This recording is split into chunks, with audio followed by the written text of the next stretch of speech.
Hello and welcome to Sax Comprehensive. My name is Ken Gowdy, and in this video we will briefly discuss what a saxophone leak light is.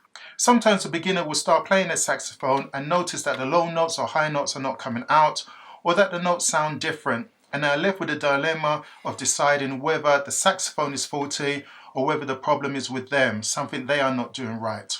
Well, a leak light would solve that issue. A saxophone can leak air from various places. It can leak air from where the mouthpiece connects to the neck, or from where the neck connects to the main body of the saxophone, but mainly leaks are found where the pads are not sealing correctly against the tone holes. When we consider how a saxophone works, there are some keys that remain open and are only closed when a key is pressed. There are other keys that remain closed and are only opened when a key is pressed. There are other keys when pressed causes other keys to either open or close at the same time because they are interlinked. But regardless, when a key is closed, no air should escape from that key. If you look at a key, it has a pad attached to it. If the pad is removed, then the key looks like a cup with a hollow part in which the pad sits. Some form of glue like shellac is either attached to the key cup or to the pad by heating the shellac. Then the pad is stuck to the key cup by pressing the pad into place while heating up the shellac, and as the shellac cools down, the pad sticks to the cup. In order to make sure that the pad makes a good seal with the tone hole, the shellac is heated by heating the key cup with hot air or some form of controlled flame, making it pliable so that the pad can be pressed against the tone hole and naturally fall into the correct position or manipulated into the correct position using special tools. However, over time and due to various reasons, the keypad seal may become less effective, resulting in a leak. Maybe a rip happens in the pad, causing air to escape from the gap caused by the rip. In this case, the pad would have to be replaced. Maybe there was not enough shellac used or spread evenly in the cup so that the pad moved position. This would result in air escaping from any direction from where there is a gap between the pad and the tone hole. In this case, the pad would have to be reseated in the cup by heating the cup so that the shellac becomes pliable, so that with special tools the pad could be shifted back into position. Maybe the tone hole is not level, resulting in air escaping. In this case, the tone hole would have to be grinded down so that it was level.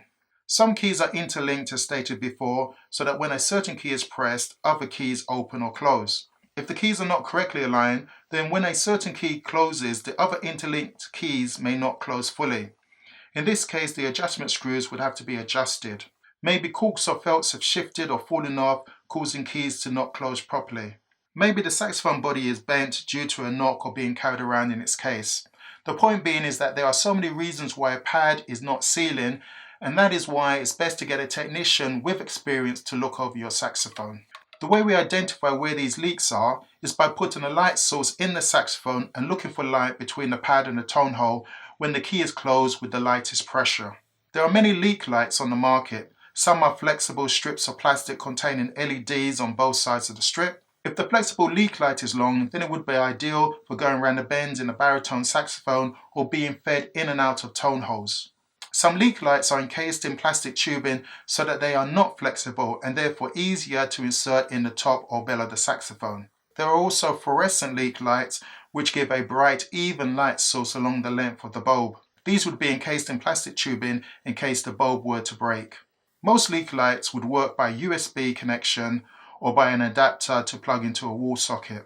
The leak light that I have is like the flexible leak light but encased in a plastic tubing to make it rigid. It works by a USB connection. It also has a magnetic tip and comes with an additional magnet. If you place the magnet on the outside of the saxophone, you can position the leak light at the height that you need it directly behind the tone hole. This is especially good for examining the tone holes higher up on the saxophone. Because you are looking for light between the pad and the tone hole, it is best to do this in a darkened environment. Any indication of light between the pad and the tone hole would reveal a gap where air would escape. So you would need to look all around all of the keys with the keys closed with the lightest pressure for any light. You would then need to look at all the keys that are interlinked, that they close at the same time with no light showing when closed. You'd also want the light to disappear from all around the key when you close it. You'd also need to check combinations of keys. The problem I had with my saxophone was that the G-sharp key, which should remain closed until pressed, was not closing fully. The other thing to note is that a key might have a leak with the lightest pressure applied, but no leak when more pressure is used. Since most people do not play the saxophone with the lightest of pressure, that would mean that some leaks would not affect the playing of the saxophone. So while it is good to have your saxophone finely tuned and with all of the keys aligned correctly, the saxophone may still play well without this.